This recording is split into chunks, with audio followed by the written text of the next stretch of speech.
One of the explanations for structural unemployment is that, in some markets, wages are set above the equilibrium wage, that would balance the supply and demand for labor.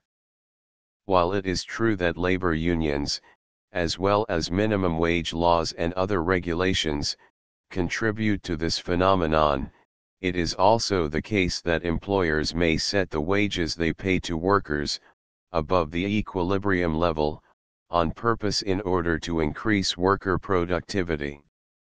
This theory is referred to as the efficiency wage theory. There are a number of reasons that firms might find it profitable to set the wages they pay to workers above the equilibrium level. One reason is reduced worker turnover. In most cases, workers don't arrive at a new job knowing everything that they need to know about the specific work involved, how to work effectively within the organization, and so on.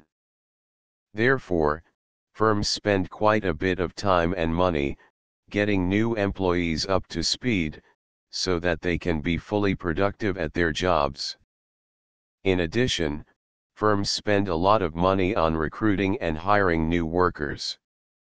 Lower worker turnover leads to a reduction in the costs associated with recruiting, hiring, and training, so it can be worth it for firms to offer incentives that reduce turnover.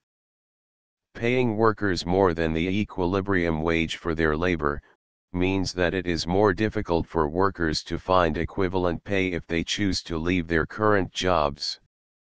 This, coupled with the fact that it's also less attractive to leave the labor force or switch industries when wages are higher, implies that higher than equilibrium wages give employees an incentive to stay with the company that is treating them well financially. Another reason is increased worker quality. Higher than equilibrium wages can also result in increased quality of the workers that a company chooses to hire. Increased worker quality comes via two pathways. First, higher wages increase the overall quality and ability level of the pool of applicants for the job, and help to win the most talented workers away from competitors. Second, better paid workers are able to take care of themselves better, in terms of nutrition, sleep, stress, and so on. The benefits of better quality of life are often shared with employers, since healthier employees are usually more productive than unhealthy employees. The third reason is worker effort. The last piece of the efficiency wage theory is, workers exert more effort, and are hence more productive, when they are paid a higher wage. Again, this effect is realized in two different ways.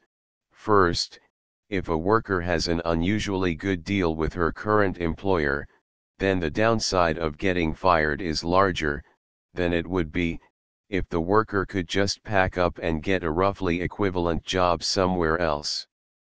If the downside of getting fired is more severe, a rational worker will work harder to ensure that she doesn't get fired.